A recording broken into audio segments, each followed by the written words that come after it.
বাসায় যদি হঠাৎ করে কেউ চলে আসে তার সামনে কিন্তু মাত্র 10 মিনিটে এই চিকেন ফ্রাইটা করে দিতে পারেন। আর এটা কিন্তু বাচ্চা থেকে বড় সবাই অনেক বেশি পছন্দ করবে, আর করা যতটা সহজ খেতে ভীষণই মজার। তো চলুন রেসিপিটা দেখা যাক।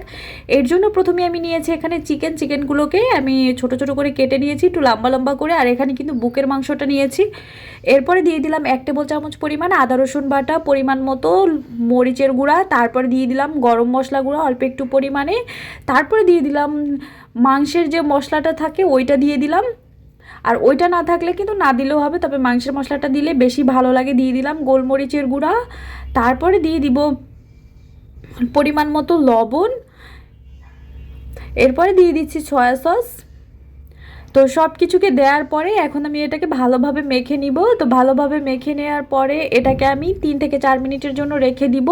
আর হাতে সময় বেশি থাকলে বেশি সময়ের জন্য রাখতে পারেন, এতে করে মশলাটা চিকেনের মধ্যে ভালোভাবে ঢুকবে আর খেতে বেশি মজার হয়। তো 3-4 মিনিট পরে এর মধ্যে আমি একটা ঢাকনাওয়ালা বাটির মধ্যে কিন্তু ময়দা নিয়েছি, আর এর মধ্যে আমি 1 টেবিল চামচ পরিমাণ কর্নফ্লাওয়ার দিয়ে দিয়েছি। এরপর এর মধ্যে চিকেনটা দিয়ে তারপর এটাকে ভালোভাবে ঝাঁকিয়ে নিব। তো কিছুক্ষণ ঝাঁকিয়ে নেওয়ার পরেই কিন্তু চিকেনগুলো ভালোভাবে কোট হয়ে যাবে। আর এইভাবে করে কিন্তু খুব সহজেই ইজিলি করা যায়, আপনিও করে দেখতে পারেন, ভালো লাগবে।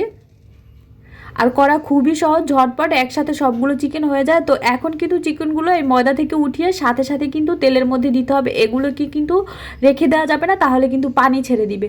তো সাথে সাথে আমি সবগুলো চিকেন দিয়ে দিলাম। আগে থেকেই চুলার মধ্যে কিন্তু তেল গরম করতে দিয়েছি, তেলটা যখন ভালোভাবে গরম হয়ে আসবে তখন এগুলোকে দিয়ে দিতে হবে। তো সবগুলো দিয়ে তারপর চুলার আঁচটা একেবারে কমিয়ে তারপর ভাজতে হবে, এতে করে চিকেনটা অনেক বেশি ক্রিস্পি হবে। আর একসাথে কিন্তু অনেকগুলো চিকেনই দেওয়া যায়। যখন এক পাশটা সুন্দরভাবে কালার চলে আসবে তখন এটাকে উল্টে পাল্টে তারপর ভেজে নিতে হবে। আমার চিকেনটা কিন্তু মোটামুটি হয়ে গিয়েছে, দেখে বুঝতে পারছেন। এটা যখন সুন্দর একটা গোল্ডেন কালার চলে আসবে তখন কিন্তু উঠিয়ে ফেলতে হবে, উঠানোর পরে আরও একটু কালার আসবে। আর এই চিকেনটা খেতে এত বেশি মজার, আপনারা একবার হলেও করে দেখবেন, বাচ্চারা তো অনেক বেশি পছন্দ করবে। আর চাইলে কিন্তু ফ্রোজেন করেও এভাবে মশলা মাখিয়ে রেখে দিতে পারেন, যখন ভাজবেন তখন ময়দায় কোটিং করে ভেজে নিলেই হবে। বাচ্চাদের দিলে তো ওরা তো পুরা পাগল হয়ে যায়, এত বেশি মজার এই রেসিপিটা। আর করা কিন্তু খুবই সহজ, চাইলে কিন্তু আপনারাও খুব ঝটপট এটা বাসায় করে নিতে পারেন। আশা করি সবার কাছে ভালো লেগেছে। যদি ভালো লেগে থাকে তাহলে কিন্তু আমার পেজটা ফলো দিবেন, আর আমার ইউটিউব চ্যানেলটা সাবস্ক্রাইব করে রাখবেন। আমি একটা ভেঙেও দেখিয়ে দিলাম, এটার ভেতরটাও কিন্তু সুন্দরভাবে সিদ্ধ হয়েছে। তো ভালো থাকবেন, নতুন নতুন রেসিপি দেখার জন্য আমার সাথেই থাকবেন।